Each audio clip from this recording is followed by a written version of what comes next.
Jagatsinghpur police नारे एक जघन्य अपराध बर्तमान आसी अभियोग आसी जी हूँ पुलिस बाबू ता ना हूँ अमित पाड़ी घर हूँ बालियापाल बालेश्वर ये चाकरी करुला सेठी ये एक नवम दशम श्रेणी पढ़ुवा झील सहित शारीरिक संपर्क रखी ताकू बाहाई पड़ता जड़े नाबालिका झील को ता ना कंप्लेन होता केस होता सब इन्स्पेक्टर शुभ्रज्योति तांको नेतृत्व रे एक 6 जणिया टीम गठन करा जायतिला जहा तांको विभिन्न जगह जाई चढ़ऊ करथिले एवं जाई कलिकता टू आरंभ कर विभिन्न जगह करथिला परे काली विशाखापट्टनम ठारे तांको से कौन करछन ना अरेस्ट करछंती एवं तांको आनी जगतसिंहपुर थाना रे आज पहुंचीचंती आज तांकर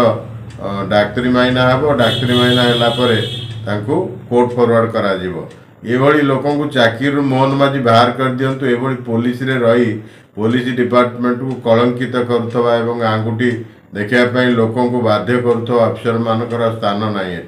एमाने अपराधी आहरी जघन्य अपराधी एवं आंक विरुद्ध लगी रेप केस पोस्को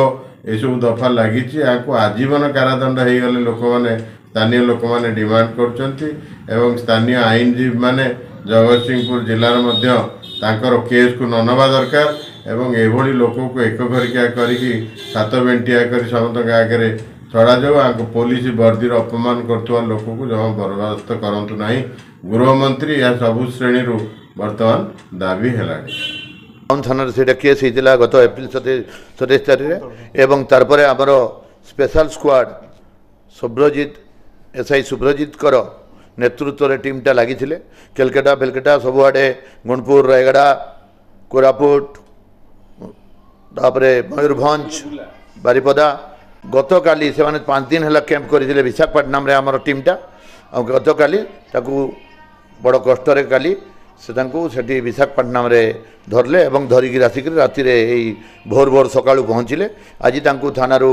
अरेस्ट करी मेडिकल एग्जामिनेशन कर कोर्ट चालान करा